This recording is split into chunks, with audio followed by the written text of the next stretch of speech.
Morning. ഇന്ന് ഓണാവധിയൊക്കെ കഴിഞ്ഞ് പിള്ളേർക്ക് സ്കൂളിൽ പോകേണ്ട ദിവസമാണല്ലേ. അപ്പോൾ രാവിലെ ബ്രേക്ക്ഫാസ്റ്റ് ആയിട്ട് ഇങ്ങനെ സ്ക്വയർ ആയിട്ടുള്ള ചപ്പാത്തിയാണ്.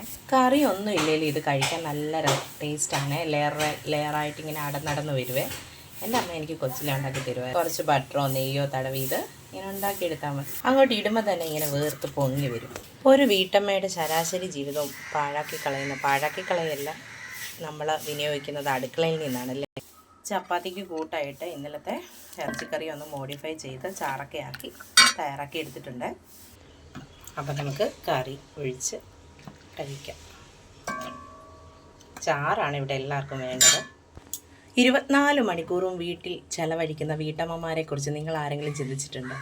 അവർക്ക് പണിയൊന്നുമില്ല. ഭർത്താക്കന്മാരുടെ ശകാരം വൈകിട്ട് വരുമ്പോൾ നിനക്ക് എന്താ ഇവിടെ പണി, എന്തൊക്കെ ചെയ്താലും ഒരു തൃപ്തിയാകാത്ത ആൾക്കാർ. കൂടെ പഠിച്ചവർ ചോദിക്കും, നീ വീട്ടിലല്ലേ, നിനക്കൊരു പണിയില്ലല്ലോ എന്ന്. ഇങ്ങനെയൊക്കെ ഫോണും നോക്കി ഇരുന്നാൽ പോരുന്നു. പക്ഷേ അവർക്കും അവരുടേതായിട്ടുള്ള പണികളുണ്ട്. ഒരു ജോലിക്ക് പോകുന്നവരാണെങ്കിൽ അവർക്ക് ജോലിക്ക് പോവാം.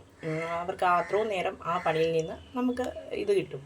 അതേസമയം വീട്ടിലെ പണി തന്നെ നോക്കിക്കൊണ്ടിരിക്കുന്നവർക്ക് നല്ല കഷ്ടപ്പാടാണ്. പിള്ളേരെ നോട്ടം, ബാക്കിയുള്ള ഉത്തരവാദിത്തങ്ങളെല്ലാം നമ്മൾ തന്നെ ചെയ്യണം. അത് മനസ്സിലാക്കാൻ ഇന്നിവിടെ ആരുമില്ല. അതിന് കണക്കുമില്ല, ശമ്പളവും ഇല്ല, ഒന്നുമില്ല. എല്ലാവരും അങ്ങനെ തന്നെ ചെയ്യുന്നതാണ് ഞാൻ പൊതുവേ ഉള്ളൊരു കാര്യം പറഞ്ഞത്. അപ്പോൾ എല്ലാവർക്കും ഗുഡ് മോർണിംഗ്.